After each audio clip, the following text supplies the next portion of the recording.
தர்மம் செய்வது ஒவ்வொரு முஸ்லிம்களுக்கும் கடமை என்று சொன்னீர்களே நபி அவர்களே, எங்களுக்கு வசதி வாய்ப்பே இல்லையே. அப்போ தோழர்கள்லாம் கேட்குறாங்க, ரசூல் ஸல்லல்லாஹு அலைஹி வஸல்லம் கேட்கிறார்கள், ஒவ்வொரு உடம்புலையும் 360 மூட்டுகள் அல்லாஹ் கொடுத்துருக்கிறான். அந்த 360 மூட்டுகளுக்கும் நீங்கள் டெய்லி சதக்கா கொடுக்க வேண்டும் என்று சொன்ன பொழுது அவருடைய தோழர்கள் எல்லாம் கேட்டார்கள், யா ரசூலல்லாஹ், 360 நாளும் 24 மணி நேரமும் உங்களோடு தானே நாங்கள் இருக்கின்றோம். எங்களுக்கு தொழில்துறை அல்ல, உங்களை தொடர்ந்து பின்தொடர்ந்தான் உங்களோடு நாங்கள் இருந்து கொண்டிருக்கின்றோம். நாங்கள் எங்கே போய் நாங்கள் ஜக்காத் செய்வது, தர்மம் செய்வது, சதக்கா கொடுப்பது என்று கேட்ட பொழுது பெருமானார் ஸல்லல்லாஹு அலைஹி வஸல்லம் தோழர்களை கவலைப்பட வேண்டாம், திருக்கலிமாவை ஒரு முறை சொல்லுதல் ஒரு தர்மம் என்றார்கள், பிரிந்த இரு இதயத்தை இணைத்து வைத்தல் பெரு தர்மம் என்றார்கள், பொது நடைபாதை தடை கல்லை முல்லை நீக்குதல் தர்மம் என்றார்கள், அருட்கொடையா மன்னல் பெருமான் நமக்கு மேலும் எதனை சொன்னார்கள், மேலும் இதனை சொன்னார்கள்,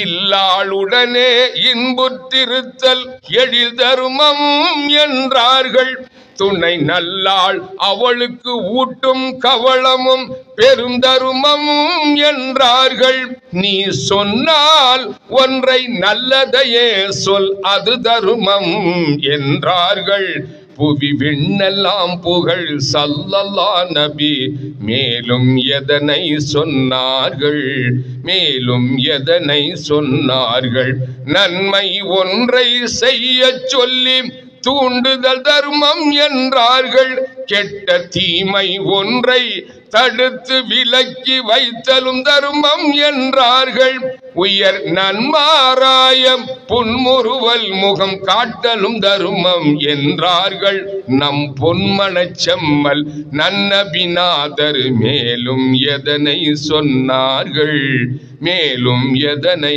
சொன்னார்கள், யாவுயிராயினும் இதயம் குளிர வைத்தலும் தர்மம் என்றார்கள், ஒரு வாயற்ற ஜீவனின் இடரை நீக்கி விடுதலும் தர்மம் என்றார்கள், ஒரு வாகன தோழர்க்கு ஏற்றி இறக்கி வைத்தலும் தர்மம் என்றார்கள், உயர் வாஞ்சை குணத்தார் வேந்தரு நபிகள் மேலும் எதனை சொன்னார்கள், மேலும் எதனை சொன்னார்கள். இந்த பாடலுக்கானது பெடல் வந்து அவர் சகோதரர் அண்ணனை நீங்க பாடினீங்க, அந்த பாடல்ல இந்த வரிக்கு என்ன அர்த்தம் சொல்றீங்க? யாவுயிரானும் இதயம் குளிர வைத்தலும் தன்மை என்று சொன்னார்கள், அதுக்கு என்ன அர்த்தம் கேட்கும் பொழுது, உலகத்தில் எத்தனையோ சம்பவங்களுக்கு எல்லாம் பெருமானார் ஸல்லல்லாஹு அலைஹி வஸல்லம் அது உலகம் முடியும் முன்னால அதெல்லாம் நடந்தே தீரும் என்பதனை அப்பொழுதே சொல்லிவிட்டார்கள். ஒரு உடலை விட்டு பிழைத்து கொண்டிருந்த, அது விரிச்சு சொல்ல முடியாது, தவறான வழியிலே தன்னை ஈடுபடுத்தி பிழைப்பு நடத்தி கொண்டிருந்த ஒரு பெண் வழிபோக்கிலே ஒரு நாய்க்குட்டி தாகத்தால் கொஞ்ச நேரத்தில் அது மௌத்தா போயிடும், இறந்து போடுங்கிற மாதிரி கிடக்குது. அதை வாரி சுருட்டி அவளையே தன்னுடைய நெஞ்சோடு அணைத்து கொண்டு ஓடோடி செல்கிறார். அந்த ஏரியாவில் தண்ணியே இல்லை, தூரத்திலிருந்து பார்க்கிறார், ஒரு கிணறு தெரிகிறது.